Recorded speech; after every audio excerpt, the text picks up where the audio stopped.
Necrons were Farseer Taldir's true prey, the Eldar hatred for the ruinous powers of Chaos was almost as great.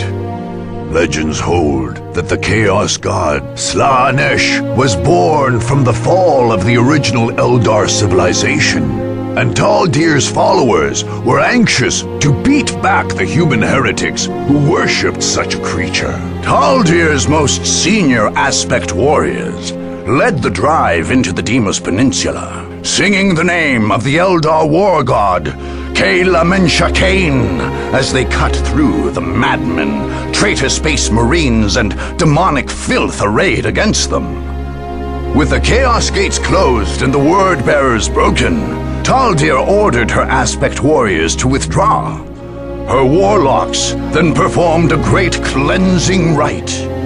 From orbit, kilometer-long runes appeared in bright fire, announcing the Eldar victory for all to see. Taldir's manipulation of the Imperial Guard on Lorn 5 had resulted in her branding as an enemy of the Imperium. General Lucas Alexander had led his troops against her ever since. When the Farseer at last sent her troops into Victory Bay, both sides knew that this long chase was finally over. Alexander's men fought with bravery until the end, but the Eldar's combination of stealth, speed, and alien ruthlessness overwhelmed them. The hunt for Farseer Taldir ended with the swing of an alien blade. The tech priests in Victory Bay sabotaged the great Hellstorm cannon there, lest it fall into Eldar hands. But the Farseer still ordered her Bone Singers and Guardians to load the mighty gun with distort charges. When these warp power weapons detonated, they shattered the cannon into countless pieces. If there was any hope at all of ever restoring this mighty weapon to the Emperor's service, the Eldar dashed it forever. Farseer Taldir personally led her forces into the catacombs of the Necrons and delivered the massive plasma bomb that collapsed the catacombs, bringing tons of rock down on her foes and many of her own warriors. Perhaps to atone for this, she also led the efforts to recover the remains of the fallen. During the somber triage, Taldir uncovered the Tomb of the Lost, a crypt built eons ago by the Necrons to enshrine the remains of their victims.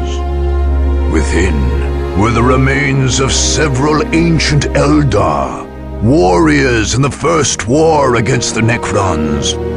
Taldir would return these to Ulthwé with great ceremony. Perhaps it was the presence of such antediluvian relics that drove the Farseer to complete her conquest of Cronus.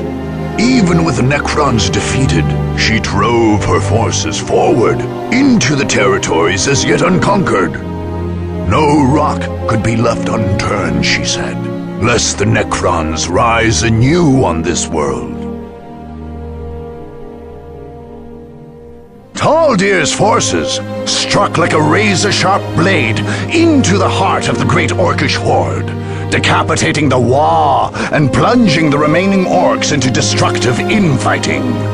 Showing their contempt for the brutish warriors, the main Eldar force withdrew from the Green Coast immediately after it had disposed of Warlord Gorguts. Only a small cadre of rangers and a single warlock remained in the jungle, using their chameleoline cloaks and other devices to remain hidden from the warring clans.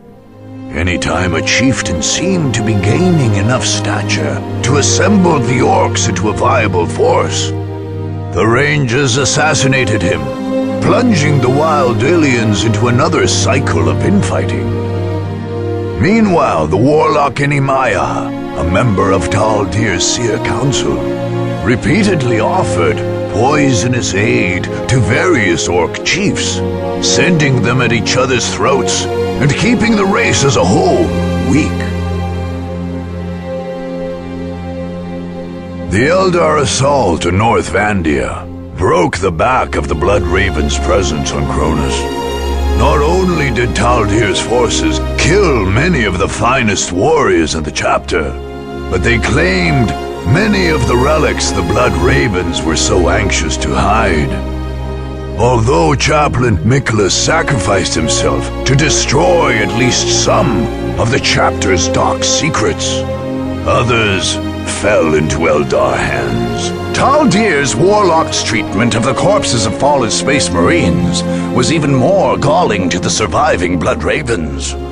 As if expecting them to be the source of some pestilence, the alien sorcerers incinerated every last Blood Raven body left in North Vandia.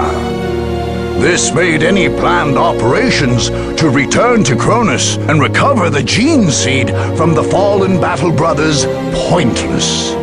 The chapter vowed revenge for the loss of its valuable gene stock.